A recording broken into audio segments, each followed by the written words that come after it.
420,000 New Yorkers moved out of the city between March 1st and May 1st. Between May and July, there was a 95% year-on-year increase in people expressing interest in moving out of Manhattan. And according to Governor Andrew Cuomo, it looks like most who fled from COVID aren't coming back. I am also witnessing many of my friends leaving. These are basically upper middle class and wealthy people. They're the tax base of the city. Given that the wealthy 1% pay half of the state's taxes, that leaves a huge financial black hole. It's starting to look like the dark days of the 1970s are on their way back. Once considered the safest big city in America, crime is now rising dramatically. All our friends are moving out as well. We're also really missing the city that we had, and that's not the city that it is at the moment. Perhaps the most draconian coronavirus lockdown in America is a major factor for the exodus. But it's not the only one. Why is the Big Apple going rotten? Well, prepare to be shocked, because it turns out that emptying all the prisons of criminals leads to an increase in crime. I know, I couldn't believe it either, but it's true. Citing the threat of COVID-19, Mayor de Blasio set free 2,000 prisoners. 50 of the first 1,500 to be released were quickly rearrested. One of those was a rapist who tried to rape again. Another was a convicted murderer who tried to rob a bank. Citing the fact that there's plenty of space in New York's jails for social distancing, the New York Post editorial board even accused de Blasio of, quote, letting folks out for ideological reasons and public safety be damned. In the same week that shootings surged 277%, de Blasio had the nerve to get on television and celebrate New York's record low prison population. We now have fewer people in our jails than any time since World War II. And we are safer for it. Safer for it? Is that some kind of sick joke? People said that if we reduced incarceration and ended the era of mass incarceration, we would be endangered. It was the other way around. No, it wasn't. Compared to the same month last year, overall shootings for July have spiked 177%. Murders are up 59%. Burglaries are up 31%. Between Thursday and Saturday last week, 49 people were shot in a 48-hour period. That's 5 times more than the same period last year. That rivals Chicago levels. President Trump is hinting at a possible federal intervention after another surge in shootings across New York City. A 7-year-old girl was wounded, and a 19-year-old woman was murdered. And we are safer for it. There have been 1,087 shooting victims so far in 2020. That's compared to 577 for the same period last year. A 40-year-old man was shot while waiting for his train on the platform at Grand Central Terminal.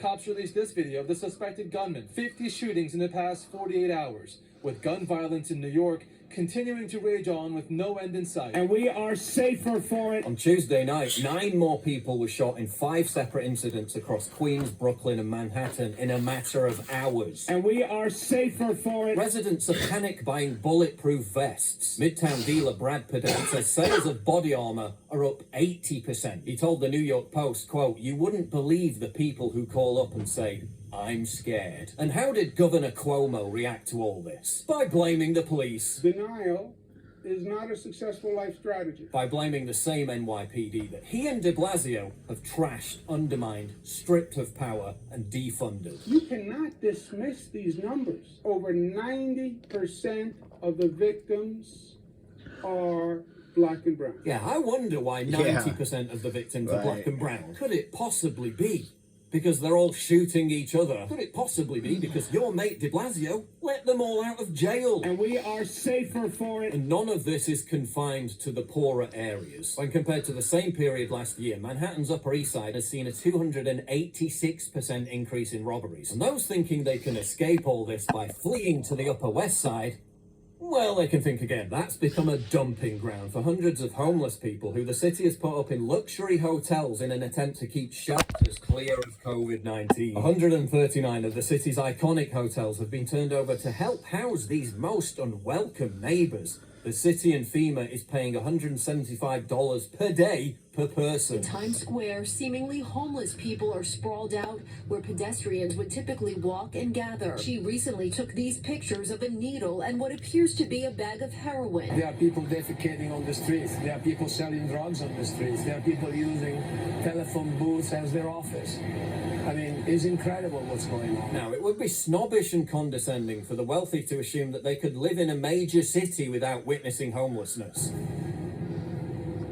Why don't you get a job? But the city got caught housing registered sex offenders just a block away from a children's playground. Residents say they're living in fear of homeless people being aggressively intimidating, spitting at them, verbally abusing them, doing drugs, masturbating in the open, and urinating on the street. They'll start self-pleasurizing themselves. They'll pass out on the street from K2, smoking crack, shooting heroin. People are being assaulted every day, fights every day. It's a cesspool for drugs, a cesspool for violence, a cesspool for garbage. It's disgusting. But there's still a deluge of delusional progressive morons who think that by writing the word love on the ground in chalk outside these hotels, that will somehow offset the masturbating, the pissing, the spitting, the shooting, and all the aggressive intimidation. Local restaurants are going out of business because customers aren't allowed to sit inside, and they don't want to sit outside because they're getting harassed for money by the homeless. There's anger and disbelief